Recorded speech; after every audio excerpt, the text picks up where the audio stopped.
I got a call from the water company 20 years after my dad passed, saying they needed his signature. So I showed up with his remains in a box, a Ouija board, and a goth outfit, ready to make my dead dad sign the paperwork. My dad passed away 20 years ago, leaving me a tiny cabin in the woods. He loved that place, built it with his own 2 hands and took care of it like it was his baby. After he died, I couldn't bring myself to visit. It was too painful. Every single thing in the cabin reminded me of him, from the stones he used to build the walls to the flowers he planted in the garden. My mom never really cared for the place, even when Dad was alive. So, we knew it would be a long time before either of us could go back there. We decided to call the power company, phone company, and the water company and tell them to stop sending bills to the cabin. The power and phone companies said no problem, but the water company was different.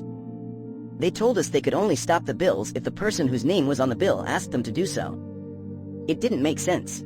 Their fee was only a couple of dollars a month. We tried everything.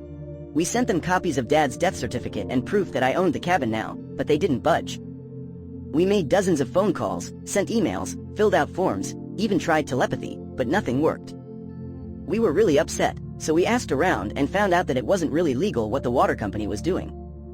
People would just stop paying their water bills, and eventually, the water would get shut off. It wasn't worth hiring a lawyer, so we just decided to forget about it. 2 weeks ago, I got a phone call from the water company. They were closing old accounts that hadn't been used in 20 years. That's when they remembered Dad's cabin. But they said we needed to pay a small amount of money to close the account and that Dad himself needed to sign the paperwork. I told them again that Dad was dead, but they passed me to a supervisor. This supervisor, believe it or not, said Dad had to go to their office to sign the papers because they needed an original copy for really old accounts.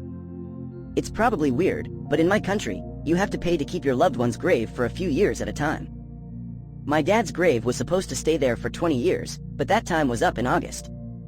Mom decided it was time to give the grave back and have Dad's remains moved.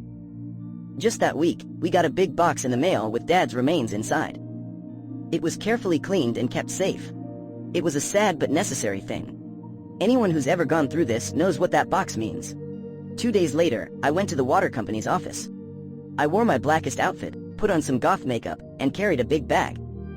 I wanted to see that supervisor again. She was lucky for me. She was sitting out in the open, in a big area where the director of her department and a lot of other workers could see her. She started to tell me that Dad had to be there in person to sign the papers, but I stopped her. I said, "I know what you're going to say.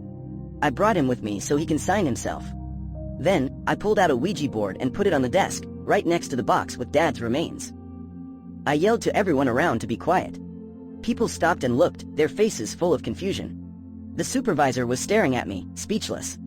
I put my hands on the board and asked Dad to talk to me. I wanted him to give me a sign that he was there with me, reaching out from his grave. Everyone was silent. Even people walking by stopped to watch. I kept asking, "Papa, can you hear me?" I was being dramatic. It was perfect timing. I think someone dropped a pen, or maybe it was something small, behind me. The sound was loud because everything else was silent. Excited, I pointed the planchette on the Ouija board to yes, and said I needed Dad's signature from beyond the grave to close this account.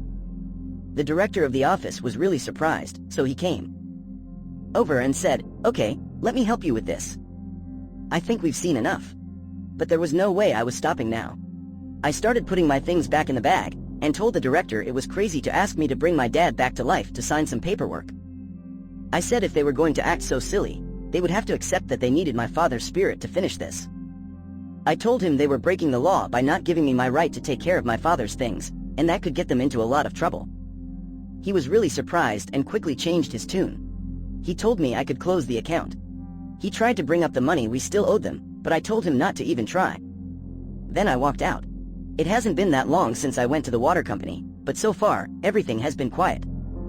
My mom thanked me for taking care of it, but when I told her she should write to someone in charge and tell them how silly the water company was acting, she just said, "It's not worth it, it's all over now." I think she was being funny, but she missed the opportunity to say something like, "Water under the bridge." Long story short, the water company wanted my dead dad to sign some papers in person. I did what I had to do. Next story. My pregnant wife went crazy and attacked me over a dirty cat box, but she doesn't remember anything. I'm a 37-year-old guy, and I've been with my wife, who is 34, for 9 years. We've been married for 4 years, and she's about to have our baby girl in a few months. She's been staying at home, taking care of herself and getting ready for the baby. I work all day and try to help out as much as I can when I get home. My wife's mom lives in our guest house and helps out with everything else. Yesterday, I got home from work and my wife was right by the door, really angry. I asked her what was wrong, and she grabbed my arm and started scratching me with her fake nails, you know, those long, pointy ones. She dragged me to the bathroom and pointed at the cat's litter box. It's one of those fancy ones that cleans itself, but it was full and wasn't working. My wife started yelling at me about how it was my job to clean it because she's pregnant. She was mad because our cat had gone potty under the bed. I said sorry right away. I know it's not good for pregnant women to clean that stuff up. I tried to calm her down by saying that I'd clean it and that I was just stressed from work and forgot. But she punched me in the chest and slapped my face. She kept yelling that I was useless. I just stood there and didn't say anything. I was so surprised that she hit me. After a while, she went to our bedroom and locked the door. I didn't know what to do, so I cleaned the litter box really good and slept on the couch. This morning, she acted like nothing happened. She even texted me good morning when I was at work. I don't know what's going to happen when I get home. She's never done something like this before. The worst she did before was throw stuff at the walls when we argued, but even that was rare. I don't know what to do. Update. After thinking about what happened, I called my wife's doctor right away. I told her about what happened and said that maybe my wife was having some kind of mental breakdown. The doctor said it could be possible but was also worried about me. She told me how to stay safe and said I should call the police or ask my wife to go to the hospital if she got too upset or was a danger to herself or someone else. When I got home, my wife was acting totally normal and happy. I asked her if we could talk about last night, but she didn't remember anything. I tried to explain, but she was still confused. So, I showed her my post online. She started crying and screaming but didn't hit me. We ended up going to the hospital. They kept her there to see what's wrong. I don't know much about what's going on. I just wanted to update everyone because I don't have anyone else to talk to about this. My wife is really sorry. She told me that when she was a kid, and when she was in relationships before me, she was mistreated. Hearing that she acted that way to me really upset her. She said she wouldn't ever do something like that again. I showed her the scratches and the bruise she left on me, and she was horrified. I'm keeping records of everything for my daughter and myself. I don't want to tell her about that though because it would probably just make everything worse. Everything kind of makes sense now. I've noticed over the past few weeks that she's been forgetting things, confused, and getting upset over simple stuff. She was really paranoid and even said that her mom wanted to take our baby. She got really into spiritual stuff and was talking about how our baby's birth date would be important based on astrology.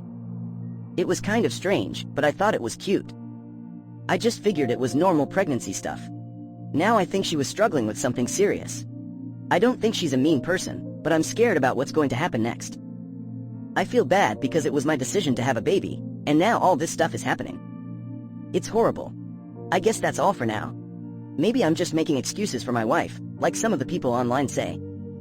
I need to find a therapist.